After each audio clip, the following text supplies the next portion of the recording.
What's going on, everybody? Hope you are having a wonderful day, week, month so far. Podcast time.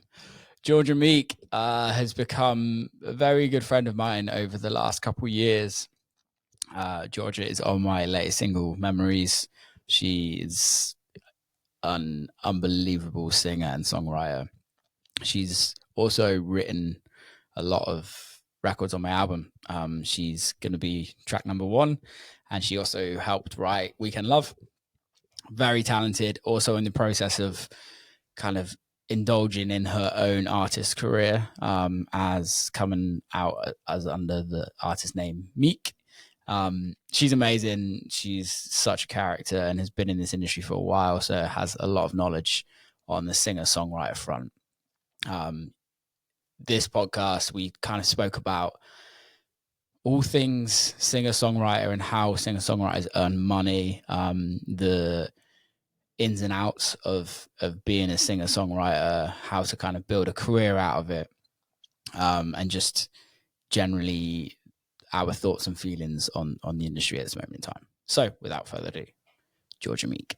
Georgia Meek, we are live. How are you doing, darling? Hello, Will Clarke. How are you doing? I'm good. I'm actually really bloody tired today. I don't know why. Just like hit a wall. You know when you like sit in front of your computer and you're like, oh wow, I'm really tired. Yeah, I know what you mean. I've lost my weekends to content creation recently, so there's just literally no rest. Content creation is the bane of our lives, right? Yeah, I know, honestly. What have you been doing? Just like hammering TikTok stuff, really, but the organisation between like posting every day, like the amount you actually have to do throughout the week is wild. Wow, are you posting every day? Yeah. How's it going? It's going all right, but I mean, when my team were like, you need to get on TikTok more, I just sort of said to myself, I don't want to do it if it's going to look half-assed. So I've come up with this huge like visual scheme for it, and the regret on it is substantial. So much work. But you know. So what are you doing? Like, explain this to me. Like, what was your plan for TikTok? Well, so when I'm not doing dance stuff with people like you, I'm doing like my solo stuff, which is pop. And I've got like a band of girls. They all like play the instruments in the band. So I've got those two girls from the band. Every week we're like putting in sessions to rework old songs into my kind of vibe. And then we'll do another day where we go out around London, film them in all different outfits and like visuals. And it's just, it really is a full-time job. Like, yeah, that's a lot. Wild. Is it picking up steam? Yeah. I mean, TikTok's so unpredictable, man, but I feel like as long as you're consistent with it, it works. That seems to be what everybody says anyway. So yeah, I was in LA last week, and I went to a influencer house, which was actually mad. Like I know one of the guys that runs it, and they like specialize in like OnlyFans girls mostly. Well, it must have been a hard day of work for you. I had to go to this house. I had to go. My arm was twisted. But they also specialize in like TikTok. And It's just crazy. Like this house was like a mansion, and it was just set. Every room was set up to like film in, and like to like it was actually like towards the end of the day, so there wasn't many people there, but like the people that were there were just like all filming, like all the time. Yeah, and you're like, it's such a weird concept. But then loads of them do it. This is the thing; they all like basically rent houses together and just do content 24/7. Which, I mean, if you're good at it and you're young and you can be bothered, why not go for it? I feel like people like me and you are like, we just want to go on tour and play some shows. Yeah, I think we just come from a different generation, but the power of it is crazy. It is. He mad, was like, they manage some like this girl that like they literally just manage people that just have huge followings, and it's all come from TikTok. Like it's literally nothing else. It will be literally just this like dude eating breakfast in his car and he'll earn like 100 grand a week. And you're like, what? Yeah, like, mad, where did that come from? But it's just weird when it's kind of like the music thing is like, I don't know. I feel like people on TikTok are trying to be famous just on TikTok, right? Just to be TikTokers. Yeah. Well, I think it's slightly different for us. It's like we're trying to use TikTok as a promotional tool to promote our music. But realistically, our music, like, does TikTok actually want our music or does TikTok want our personality? Well, no. And this is what somebody was saying to me recently, is it actually, like, the algorithm on TikTok doesn't favor music content at all. So actually, if you're putting out original sounds and music, you've got to work twice as hard to get that video pushed. And I guess because the app knows that you're trying to promote something that's external to the app. Do you know what I mean? So it kind of makes sense. But yeah, man, it's all part of the job these days, isn't it? So it sure is. Just trying to make it like a second nature thing, you know? Like you've got to do it. You've got to do it because you don't have to do it. Like, there's a lot of successful people that don't do it. But I think if you're trying to break through now, right? Yeah. Like, especially if you're like trying something new, like, you kind of have to. Yeah, so true. It's depressing. Well, what's not so depressing is it's also... Memories. Memories is out, bro. Are you happy? Yeah, I am. I love this record so much. Like, obviously, you like the story behind it. Like, obviously, it was written a long time ago, and then the original vocal that was written on it, we couldn't keep. So you and I just got in the room together and was like, okay, let's make a banger. I mean, it came together pretty quick, but I remember literally we were like, were we getting kicked out of the studio? Was it like 6 p.m. and they were like, we need the studio? Or did we have something? We had something else to do because I think you messaged me about it. We'd already got a couple of records for the album for you. We'd been working a lot on stuff, haven't we? And then I think we came in to do some extra work on Weekend Love or something. And you were like, by the way, I've got this other tune. I need a new vocal for it. I feel like that's maybe what happened. And then you kept telling me not to do baby voice on it. Yeah, we boshed it out. Like, I want proper voice.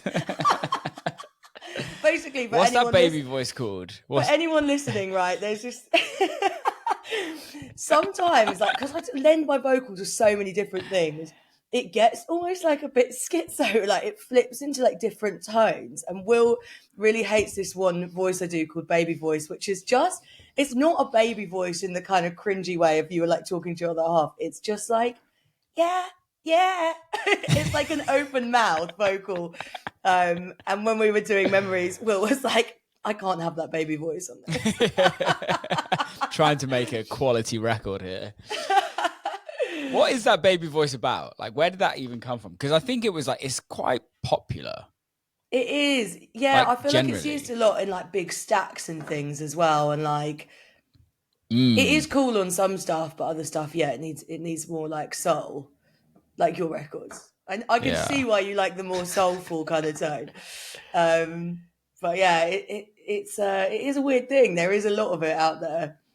Yeah, you worked a bunch on the album. I know. 3 tunes, man. 3 tunes. We've got one more coming after this. Do we? He's forgotten his own record. We do. That fucking record. Summit. The last one, the one that's not come out yet is probably my favourite out of the 3 as well. It's naughty, but it's not really a single. See, you're saying, I think it's so... I mean, maybe not, but I wish it was. Be a fan favourite. Yeah, it's absolutely naughty. Like, I love it. It is ridiculous. So actually today the album's coming out. The album's getting released. No, that's an absolute lie. Wow, I can't talk. The album's I was going to say, announced. I haven't seen any promo. So if it's coming out today, it's news to me. No, it's getting announced today. Nice. But this is coming out. I think this episode's coming out next week.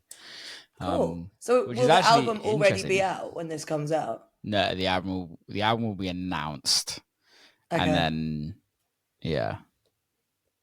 Exciting, though, by mate. the time this comes out, what else happens? Anyway, less about me, more about you. This is about Georgia Meek. Yeah, but also we've just put out a collab, so I feel like we have to talk a bit about us together as a unit. No, I love that Memories record. Yeah, like it's it's so literally fun. like everything in a record for me. Because I initially wrote that the backing track. I initially wrote that for somebody else. Oh, really? It was never for it was never for me. It was so the original was for somebody else, and then Clem did a top line on it.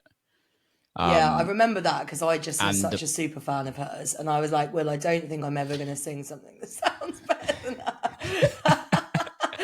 Yeah, but the thing is like you did, and like I think like when you have like demoitis, where you listen to a record and you love the demo, right, and you Yeah. just kind of get your head into the demo.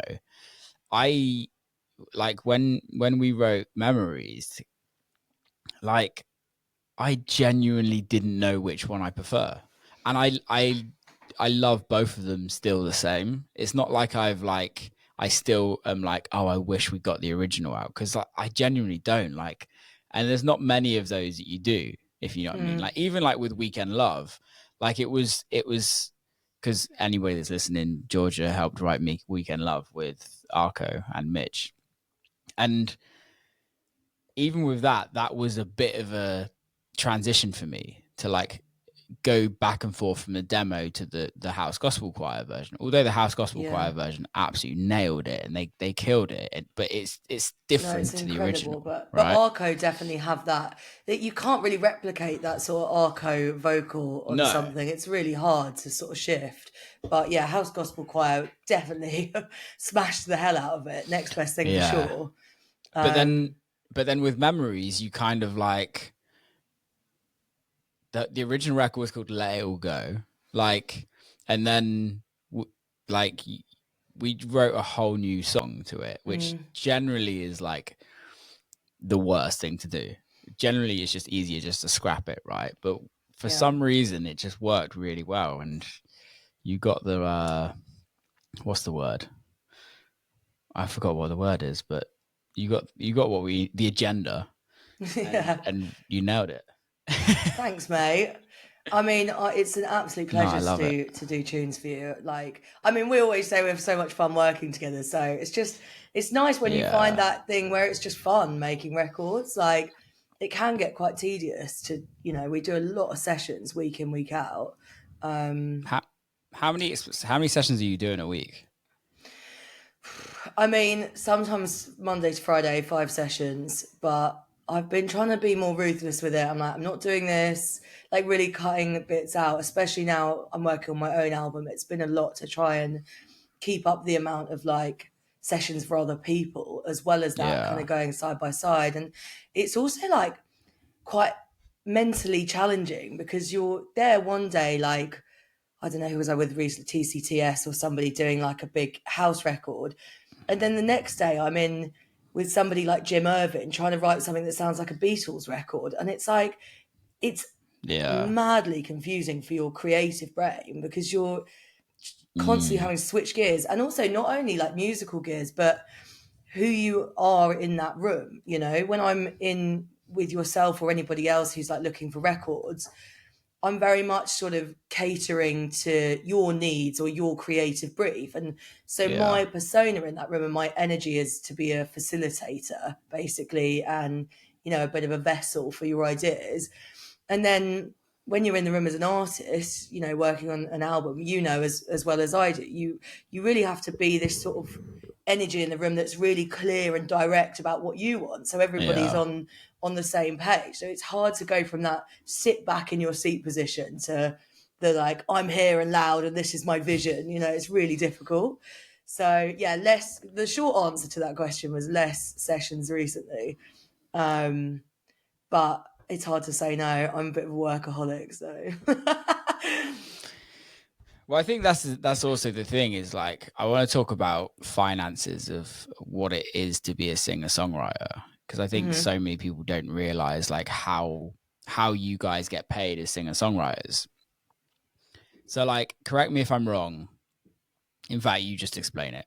How do you guys earn money? Because you're not doing shows, right? I know that's the goal, right? With your album and kind of your own project. However, like as a singer songwriter, how do you guys get paid? Well, I think first of all, it's important to separate the singer and songwriter element in the question, because if I wasn't a vocalist, if I was only going into these rooms as a writer and never putting my vocal on anything, the short answer is I wouldn't be getting paid at all, which is why we have Yeah. such a huge issue in this industry. It's why, people in the spotlight like Ray and a few other artists in the UK have been sort of shining a light on this, is you essentially rely on publishing advances as a songwriter, and you never expect to recoup them. And it's just sort of a known thing. It's not really a sustainable kind of business model for anybody involved. Personally, So for let's me, let's. Sorry to cut in there. no, go for it. I really want to make this like really like idiot proof, and I don't mean that to anybody that's listening. But if you don't know, like, what is a publishing advance? So publishing is, your publisher are the people that work with you on anything you write. They look after your catalogue of songs. They set you up sessions. You go out and write the songs. You give them back to the publisher. The publisher go and try and find homes for them. They pitch them out to artists, DJs that are looking for new records, depending on whether it matches a brief. And then they also put you in sessions with artists and DJs where you work on like a more one-on-one basis for their project. And what happens when you sign that deal with your publisher is they give you an advance on earnings. So, like if it was your first publishing deal, you might take 20, 30,000 pounds to last you for 3-4 years. And if you live in a city like London, that's what somebody not that well off makes in a year. Yeah, exactly. Yeah. So it's crazy. I'm still living like a student and I'm nearly 30. So yeah, it is outrageous. It's really difficult, and you never recoup that first deal. I mean, if you get a big global number one, you will recoup that publishing advance and you will see money off the back of it. But that sort of success and songwriting skill takes such a long time to develop. And, it is also about who you know. So you never really get a cut like that until you're in with the family of the, the label, whoever works with the artist. You're in there, you've got a solid relationship and you can be like, here's a number one for you, cut this, trust me, So it's really difficult. It's crazy that, because you look at like the tops songwriters in the world, and there's probably about 30 of them that literally like have every single number one in the world. Yeah. Well, that's it, because it's out of all the songwriters in the world, there's like a handful that just get all the money. Yeah, although they probably are not even getting all the money. Like, they're getting a lot of money, but there's still a lot of people making more money off the back of what they're doing. And this is the problem with how songwriters are paid, and there is a movement at the moment in the UK amongst some of the kind of really active songwriters where we're petitioning for, like a day rate. If you're hired by Warner to go and work on one of their artists' albums for a week solid, you get a minimum of £75 a day to cover your food, travel, because that kind of stuff doesn't get covered. And you're expected to, go up to Manchester for a few days on what? It's really, really difficult. And the problem is it's a pursuit of passion for a lot of us. So in any other industry, you'd be like, nah, I'm not doing that. That's bullshit. I'm not getting paid for it. Yeah. But everybody loves music who does music, and you feel like you want to do these things and seize these opportunities.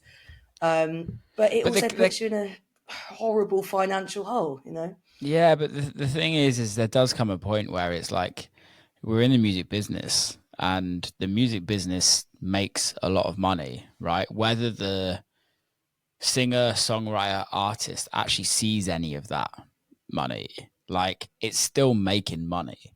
And like I heard about the £75 a day thing, and like it kind of made me want to puke, because you can literally earn more working at a Tesco's. Yeah. And I'm not saying there's anything wrong working at a local supermarket, but like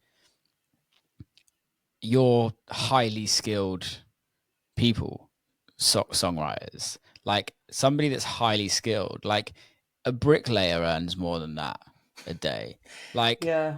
it's, and I think this is the thing, is like, I've worked with musicians and stuff like that, and I think as somebody that also like, I'm very fortunate, right? I can DJ. Like, that's how I earn money. I don't earn money through music. Even like the record deal that I signed with Armada, like, I've lost money realistically in the grand scheme of things. I think you've earned more money from that deal than I have. Well, this is what I was going to say when you initially asked me the question of, like, how do I... The doing vocals for things is a different kettle of fish. I mean, that's how I stay afloat, because when you perform on a record, then you obviously get good advances and fees and things. So, it is, it's good in that respect. But I do often think, like, if I wasn't a singer, like, how the hell would I still be doing this? I just don't know. And that just seems crazy to me. And but there comes a point also as well. You're like, you've done some big stuff, but like, you're 30 years old, right? And kind of, I have this conversation. Well, by the way, myself. I'm 21. Stop it. Guys, everybody, Will Clarke is lying to you through his teeth right now. Okay, you're 21. Thanks. But like, that, it's like, it does come to a point, right? It's like, there's that saying that we all talk about. Everybody in the music industry is like, we're just waiting for that hit record, waiting for that hit record, waiting for that hit record. Like, that hit record might not ever come in any of our careers, right?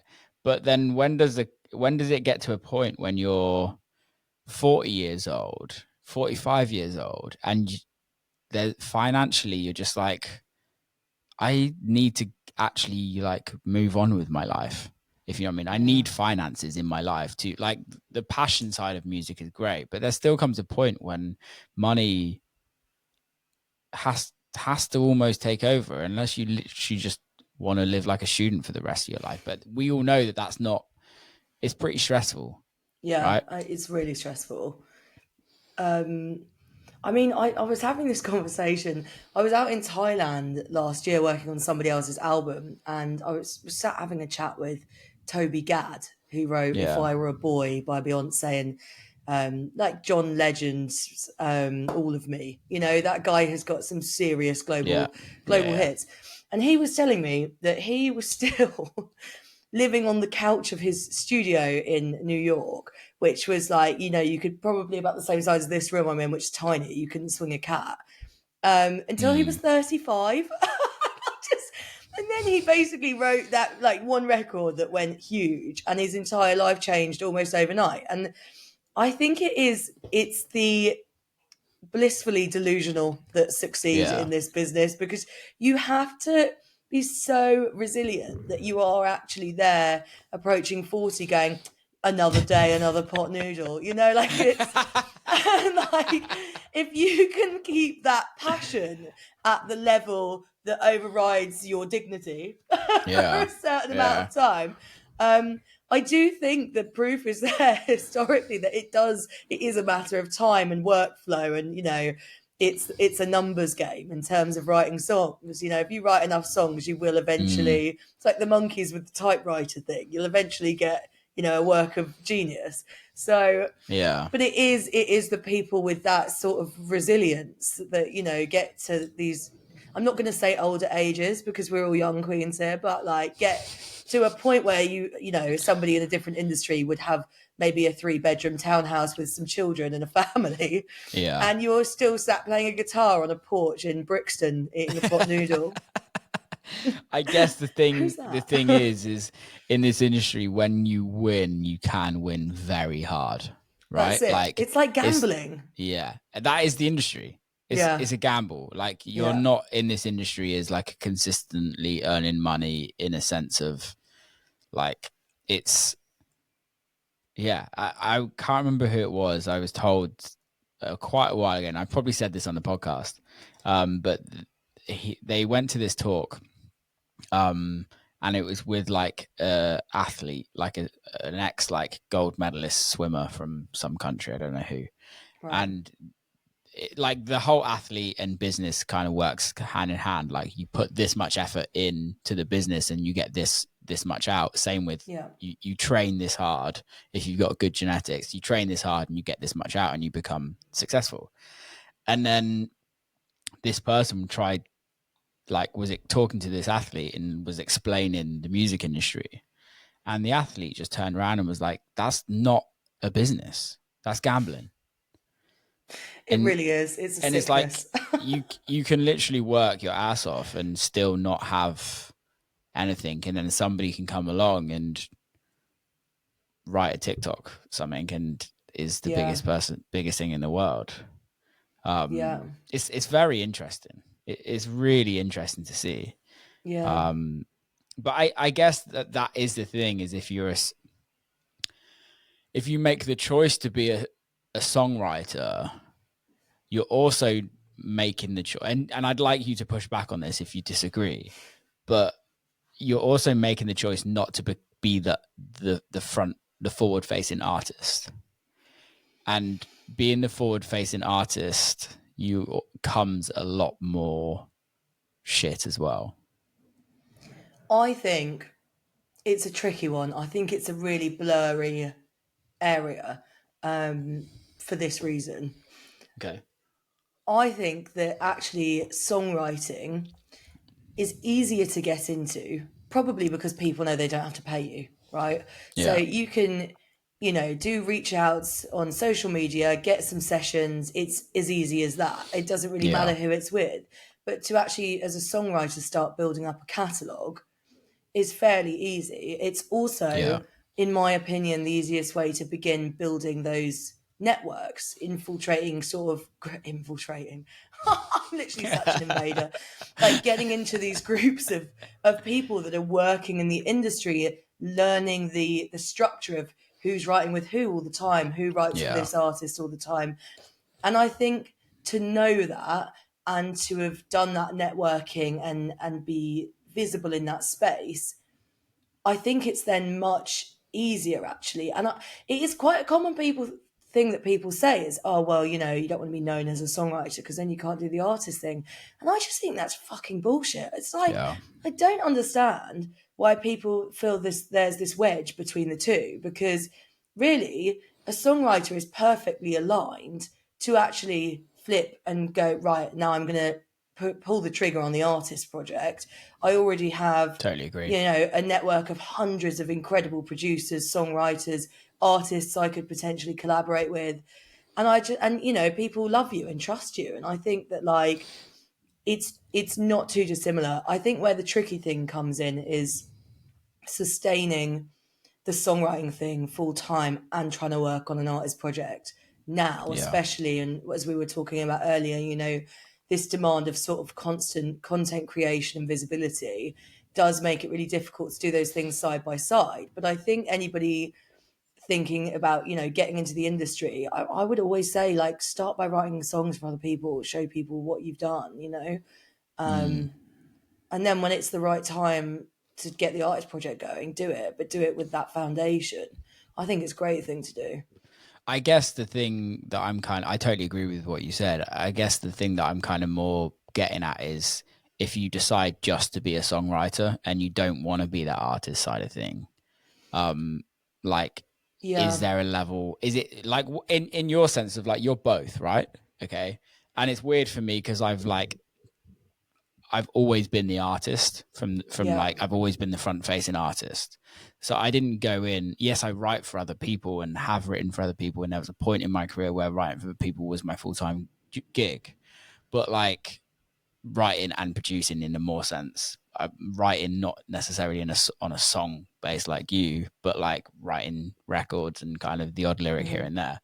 But like, as somebody that's been a singer-songwriter, is it harder to build a career as an artist or as a songwriter? As an art, I mean, it's a tricky question because it's harder to make money as a songwriter. Mm-hmm. It's harder. It's much easier to make money as an artist, but it's much easier to build a career even though it's unpaid as a songwriter. So it's sort of two sides of a coin. Like, it's easy to start a songwriting career. It's just about, you know, having the bravery and the gusto to go out there and like I said, pull these sessions together and build up a catalogue, research some publishers, find out who's doing similar stuff to you, hit them up with your catalogue. You know, that is all very doable. Whereas, you know, being an artist, okay, it's doable in the sense that you can go out there and do it, but getting people to listen, getting the public to listen is a different beast than getting the industry to listen. So I'd say for that reason alone, starting a career as a songwriter, I think is definitely easier. Is it more lucrative? Definitely not. So it's all of these answers are really annoying.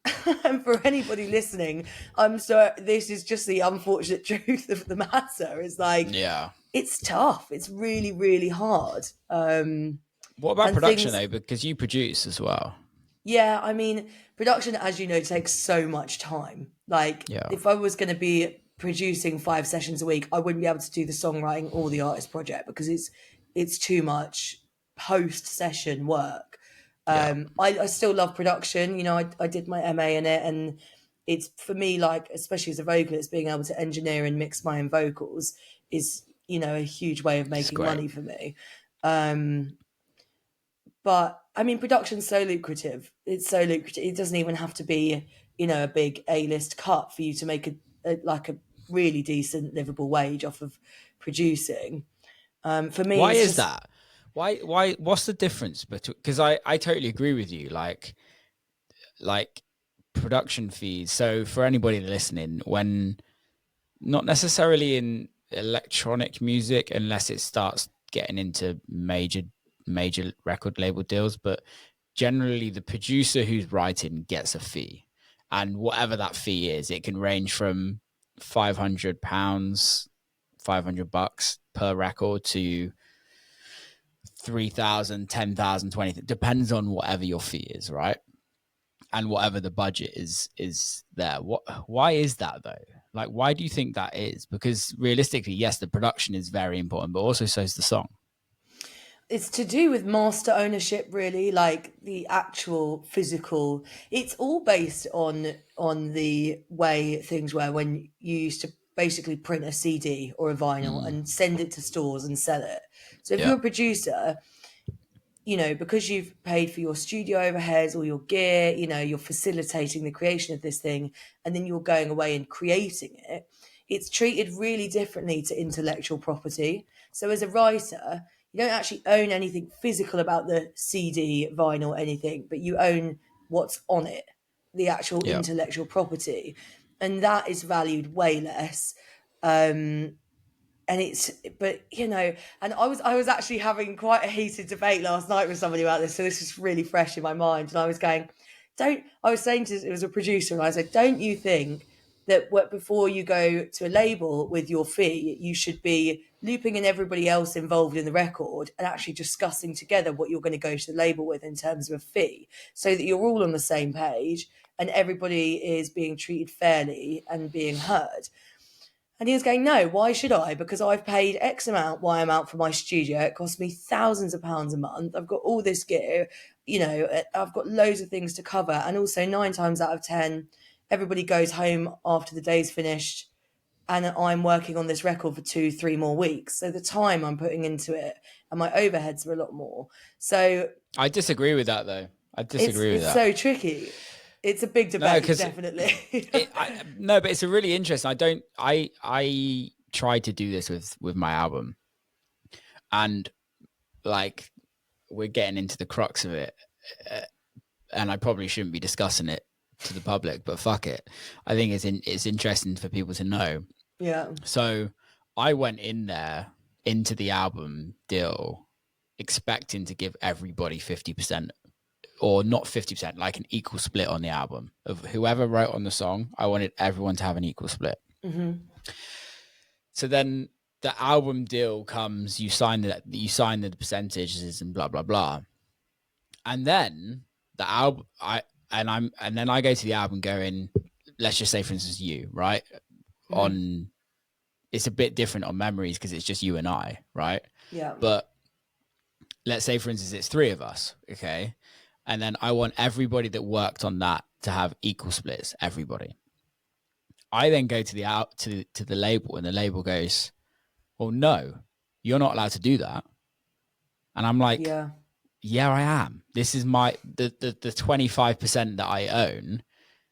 That's what I get to do what the fuck I wanted with that. And they're like, no, because we have to recoup that. And everybody else that you give percentages to isn't recoupable. And I'm like, well, it's still my 25%. I can do what the fuck I want with it. And they're like, no, you're not allowed. So the label actually controls the whole percentage and gets to tell until you've recouped the marketing budget. You've recouped. Yeah. But my view behind it is that I just think everyone should just get equal. Like if it's possible, and I think realistically everyone should be behind costs. If they want equal, put everyone behind costs. Yeah. And then that way we're all in it together. It's all of our song. Like, yeah, it's me at the front of it, but it's the same with you and your album, right? It's like, yeah, you've done a lot of the vocals and a lot of the writing. Somebody else has done the production. We're all in it for the same thing. We all want it to succeed, right? Yeah. And if it doesn't succeed, none of us succeed together. And if it does succeed, we all win. Like that's in my eyes, that's how it should be, right? It's like, and also my view on the actual writing side of it is I'm very fortunate as being the forward-facing artist. Like, there's other ways for us to make money as a forward-front artist, right? The producer, the songwriter, there isn't. So, yes, there's like, yes, I agree. As the artist, like, I don't want to say this because it will probably offend people, but like we're touring. We're like literally, our lives are literally what we do, right? And I'm not saying it's not as a songwriter, but like everything, like you don't see your family for months. You don't see your partners for months. Like you're touring, you're paying for everybody else's fees. Like, but you also have the ability to earn more money. But on the actual record side of things, if it's taken a team to make the record, the team should all win at the same time. Yeah. I think it's important to note that as a DJ, it's easy to make. Very different. It's so different. Because it's like a singer-songwriter artist, you know, it takes to do one show and sell it out, it takes 6 months of planning. It's like a really long thing. It's a very different kettle of fish.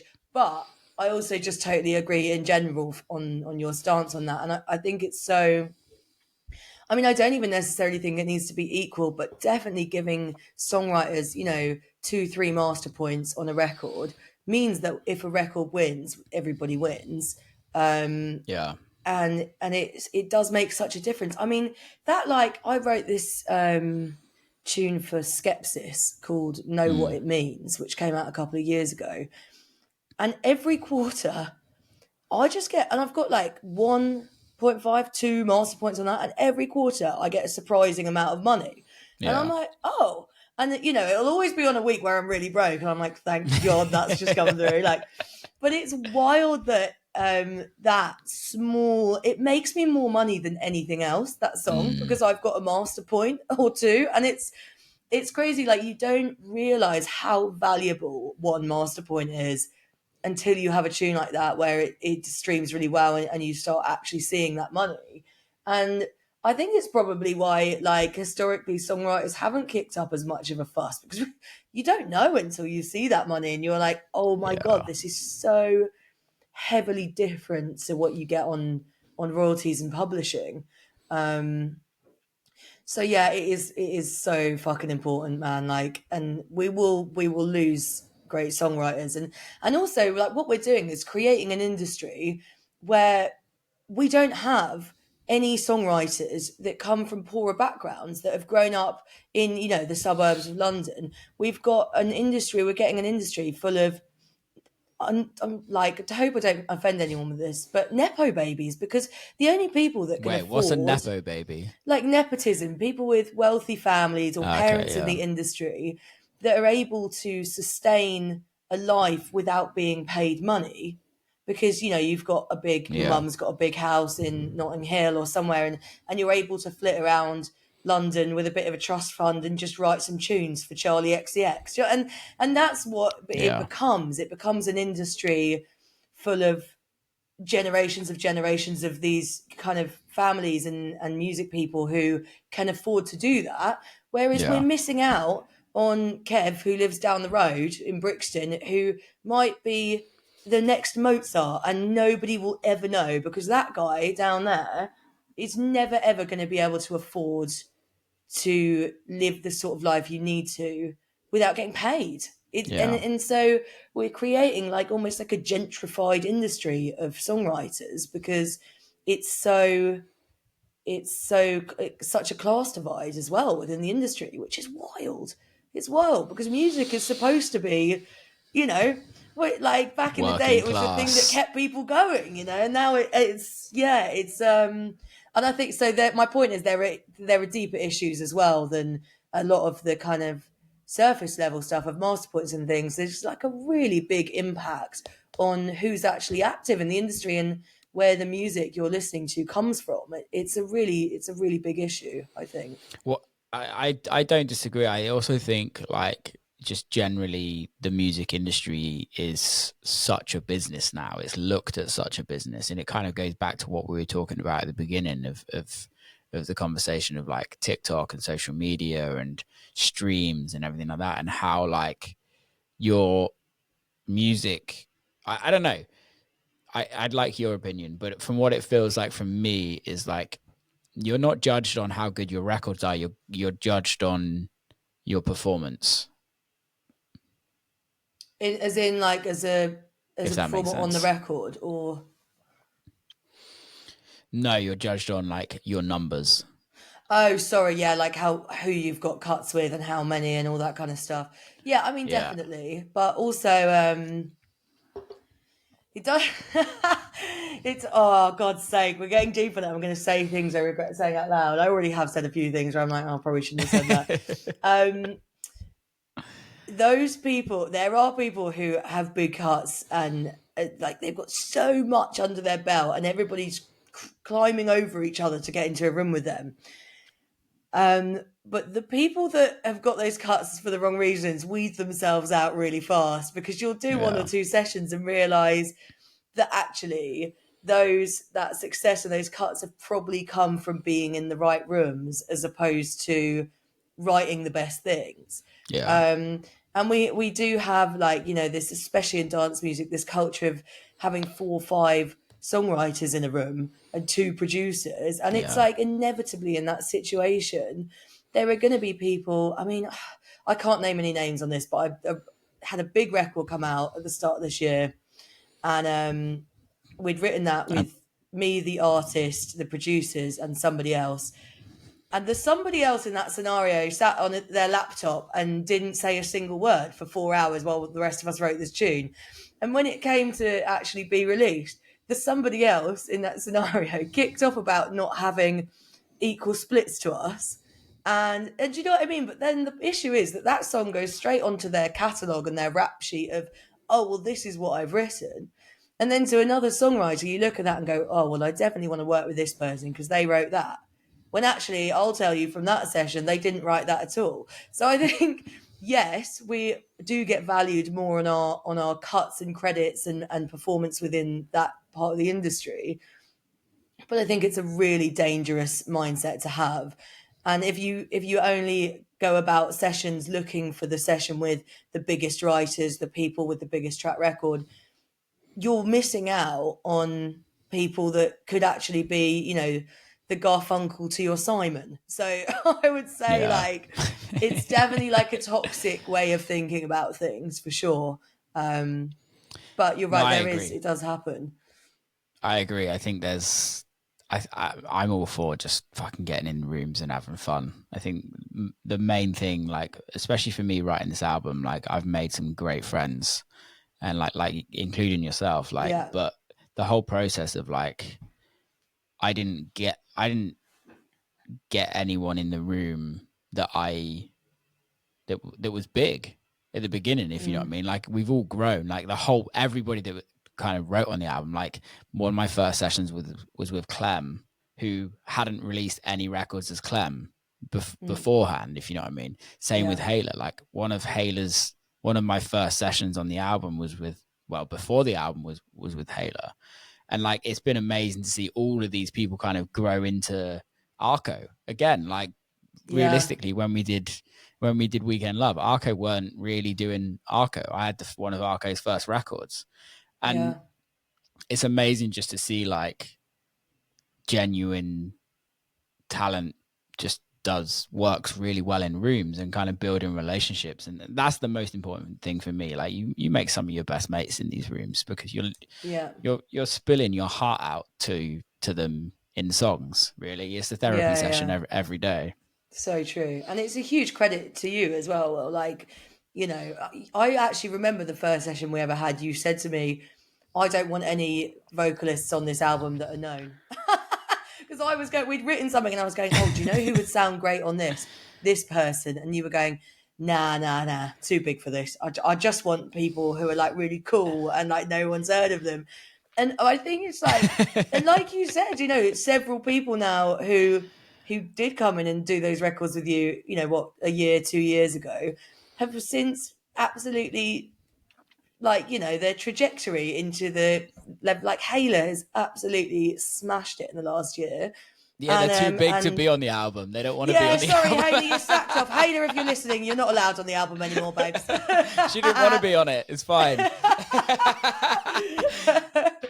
That was actually a great session that the three of us did, but that was over in Warner, wasn't it, last year or something? Yeah. Was it last year?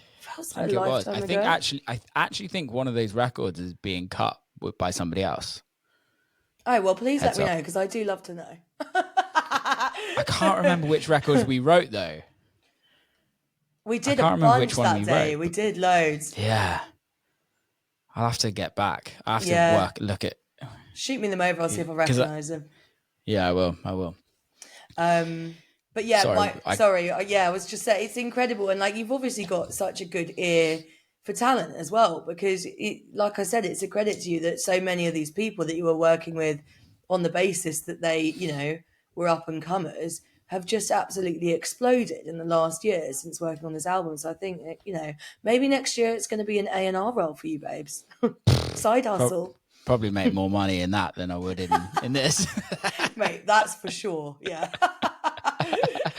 Oh, A&Rs. What's your relationship with A&Rs? I mean, with my A&Rs, I love them, but they were my publishers first. So, do you know what I mean? So it's like I already had a good relationship there. With other people's A&Rs, it's a long and winding road, isn't it?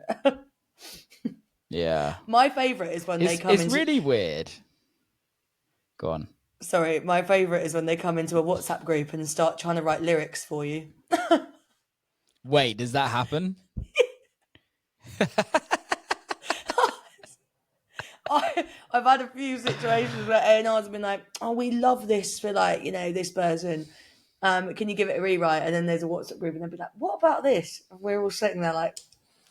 Maybe leave the songwriting to the songwriters. It's so bad. A&Rs get so much shit in this industry. It's so funny. It's hilarious. It's actually hilarious.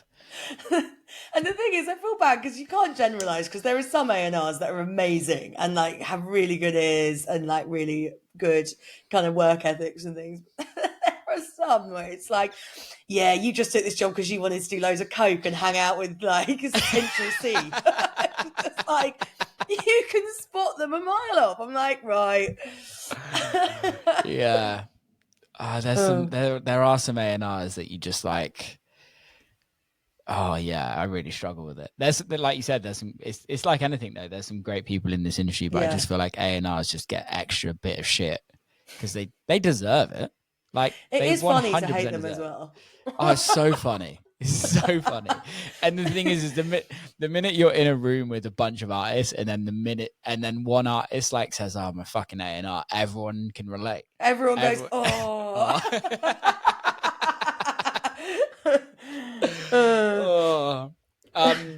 I want to talk about your stuff. I want to talk about the Georgia Meek project. Yes, which what's is the plan just with Meek it? now. Tell me. We've dropped The I've music's dropped the amazing. Georgia. Thanks, Oh, mate. is it just Meek? Yeah. Ooh. Decided new era, new vibe, and Meek is just so ironic for me as a name. Like the fact that was given to me as So my opposite. Real name is just so joke. So it's so not you. Yeah, we were like, I think we have to really lean into that because it's so funny. Yeah. But yeah, no, it's going well. Just like working on this album, it's 10 tracks. But I'm just not rushing anything. Like I really want to take my time with this. I've been writing for it for coming up to a year. In my mind, by the end of this year, I want to know what it is, start to end. Obviously, after that, there will be loads of production work and editing and things. But yeah, it's sort of, I'm going for like Elton meets Sia meets kind of like the Beatles vibes with a load of drama of the Gaga world. So I basically was like, if I can't be ambitious with this, where can I be? So it's there are no rules really. I love that. Album culture, I feel like it's slowly coming back. Not because people necessarily want to listen, not because the consumers are listening to albums, but I think, or necessarily think about albums, but I think it's just artists want to make albums over the single culture. We still release singles, etc. But like, what's your thoughts on that? Yeah, no, I think I agree. And I actually do think people want to hear albums, actually, consumers as well. I think, again, I hate how much I go back to TikTok and everything I say at the moment because it's become like a tick. Yeah. But, you know, we've spent the last couple of years digesting music in 10-second clips and scrolling past it.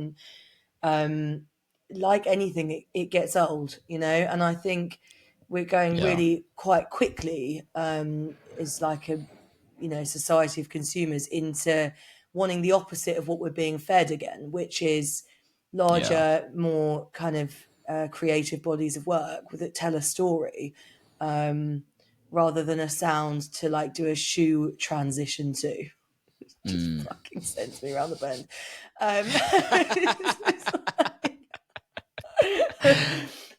So I do think that's why we're shifting, and I think the feeling is mutual between creators and consumers. I think it's like give us something with some you know depth, which is nice.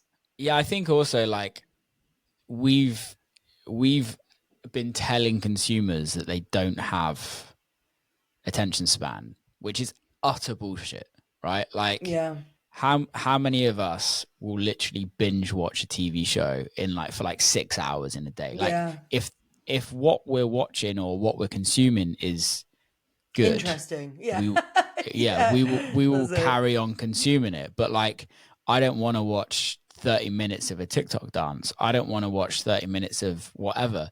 Whether if it's like a TikTok cooking video that's 20 minutes, I'll watch that. If you know what I mean. Such a good point, because it's like it's actually interesting and it's. I literally just got a message from my social media people like during this conversation. I just saw it in the corner of my eye, and they were like, "Can you make this video under 10 seconds?" And it's like. But that's the thing is obviously you're fighting into the algorithms, but I just generally think like you look at the biggest artists in the world, like your Taylor Swifts, your Billie Eilish's, like they're literally just dropping albums. Yeah, they all put out huge bodies of work, and it's and you know the thing is that those bodies of work get kind of chopped up and manipulated for TikToks and things, and still consumed that way. But you know the numbers on their streaming platforms and the sales don't lie, you know, and people are sitting through. I mean, I listened to the like Cowboy Carter album on a car journey down south. I listened to it from start to end, and it was literally the most incredible experience.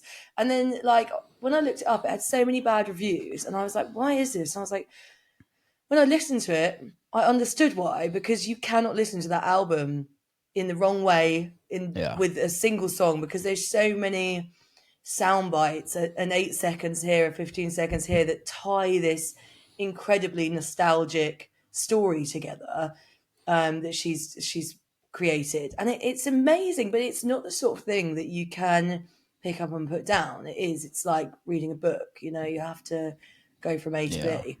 And I think it's amazing. I love it. I want to consume music. I totally like agree. That, so.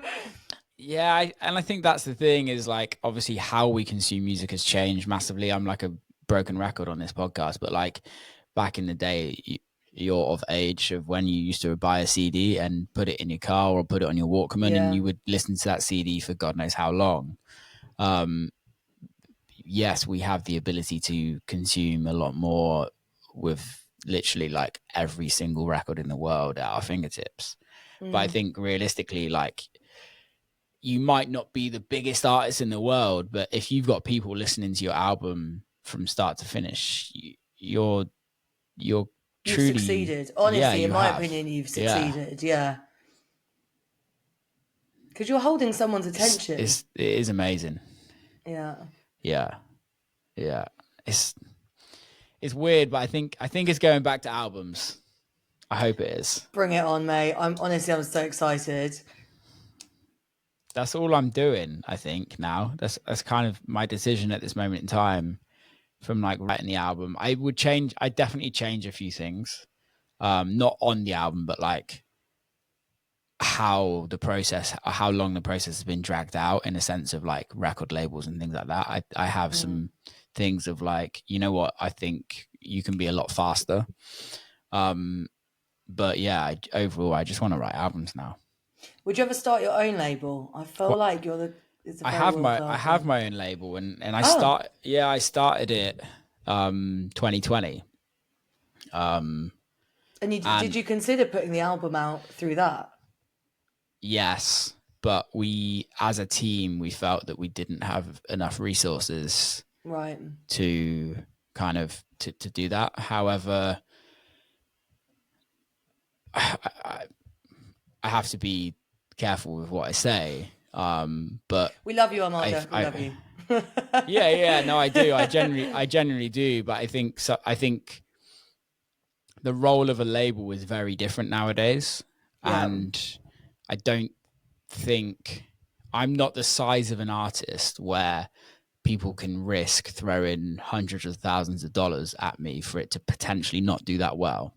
Yeah. Whereas I'm willing to throw a lot of money at myself to gamble it, if that makes sense. However, if I don't own all of the record, in a sense of a record label owns 75-80% of it, like for me to gamble a lot of my own money, and also it just doesn't make financial sense. Yeah. So I think when there's a label involved, yes, I think if in future I would probably just release it on my own label and employ the right people that I need to employ to kind of get it to where I need to get it to, and invest in what I need to do. But I think labels, depending on what you're trying to do, can serve a purpose. Yeah, definitely. The difference is nowadays labels have zero power over streaming. So they can't guarantee it. Whereas I think you go to a label with expectations, and it's wrong to have expectations in this industry. Yeah. But I think when you're signing 80% of your record away, there's a level of expectation that label is going to be able to make it succeed to a certain level. Yeah. And they just can't. Yeah. Labels just can't nowadays. They don't have that power. Yeah. So I don't know. What about you? With the album, I mean, the plan has always been music first. When it's done, we see where we feel like it should go. I mean, the response from A&Rs and labels in the UK has been like actually really surprising and great so far already. Just feels like people are really interested in the project, which is great. I don't know what I want to do though. Like I'm in no hurry to sign on the dotted line with a major and just throw it at somebody. Like, this is something for me where, like, I mean, I've told my team loads of times, I want to win a Brit with this album. Yeah. Anything less than that, and I'm really unhappy. So it's, and that's what we were talking about earlier, perfectly delulu about the whole thing. So, it's going to be a process, and there's a lot of strategy going into this. One of my managers feels that we maybe need to go over and kind of try and break in the States or potentially Germany before we look at the UK. I mean, the market in the UK at the moment is horrific for pop. Yeah. You look at the charts at the moment, and like you have to get to number 17 or something to even find a British act. So it's really difficult. It's horrific generally, the UK music industry. I mean, put it bluntly, we're pussies. Like nobody over here takes a risk on anything. We don't have really any labels that are sort of going out there and finding someone totally unknown that is like, could be the next Freddie Mercury or Bowie, and going, I'm going to sign this. They've got no listeners. We're going to develop this, work on it, and break it. This is why we have no big blow up acts in the UK, because nobody develops anything or takes the time. Dance music is a bit different over here. We're pretty good on dance, but like for pop, it's just such a dead space. It's really, really difficult. But I would also disagree. I don't think we're good on dance. I think we have the ability to have great dance records in the charts, which we do, right? Like Jason Status and Stormzy #1. That's fucking amazing. Drum and bass record being #1 record in the UK again. That's great, right? But like Stormzy and Jason Status, if they did a record together and it didn't get to #1, I'd be disappointed, because they're like, Jason Status have obviously had the heritage, and Stormzy. But and arguably, would it be at #1 if Stormzy wasn't on it, who also isn't a dance act? So that's also like another realm of like weirdness on that, where it's like, who knows? But I think it goes back to like these record labels.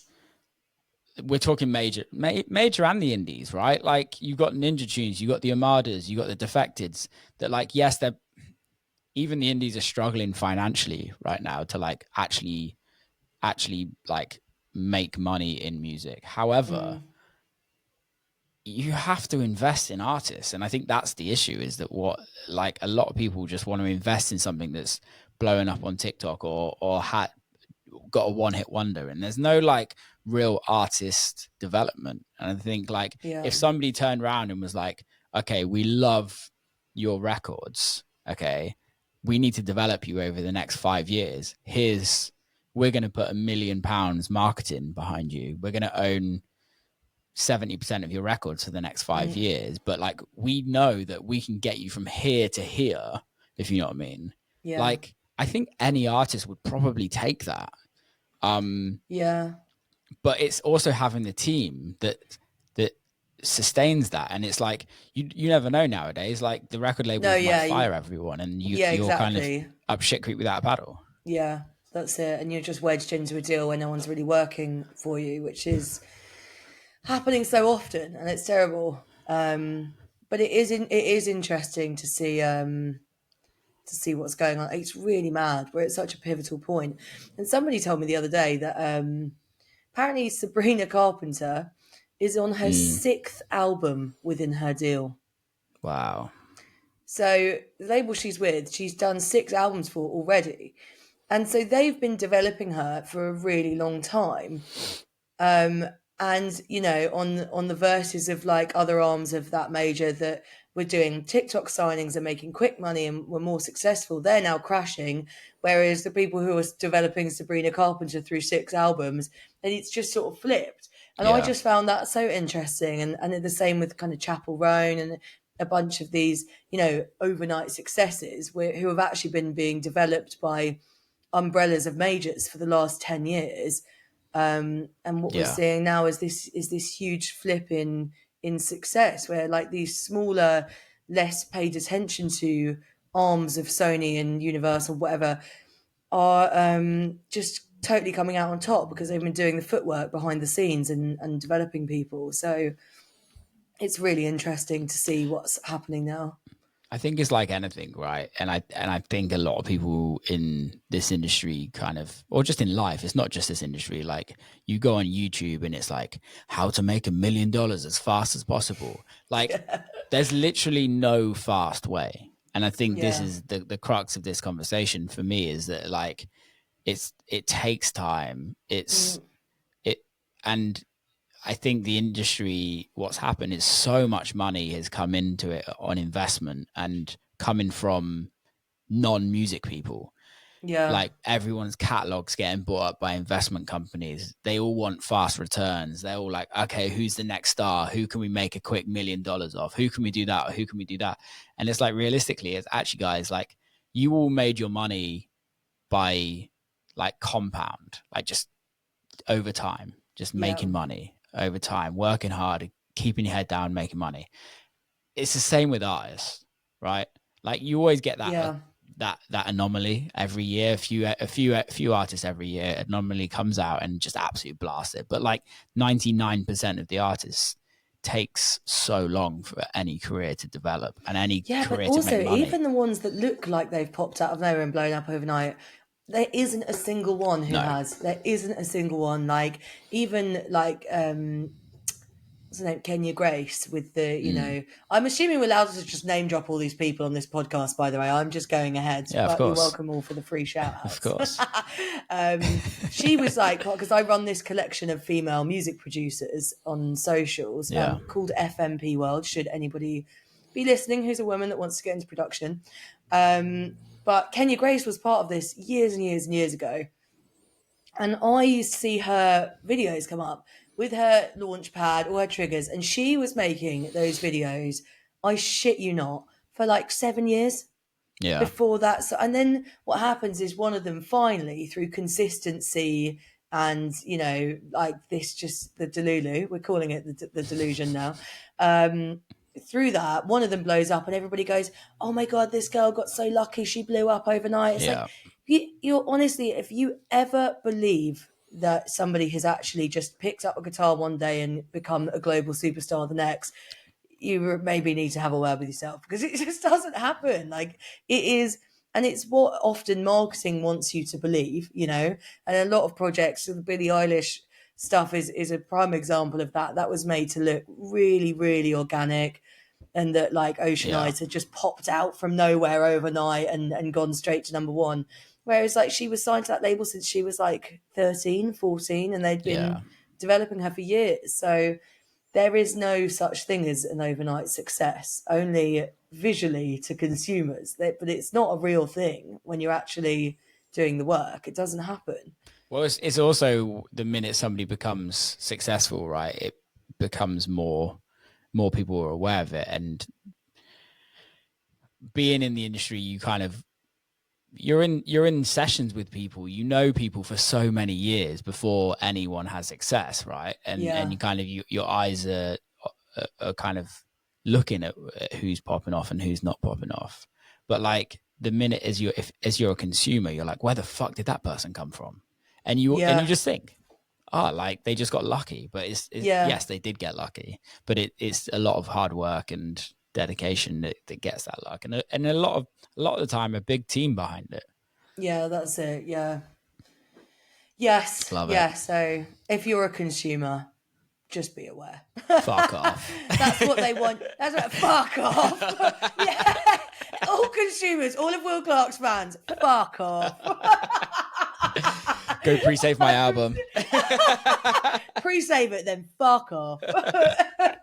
I love it.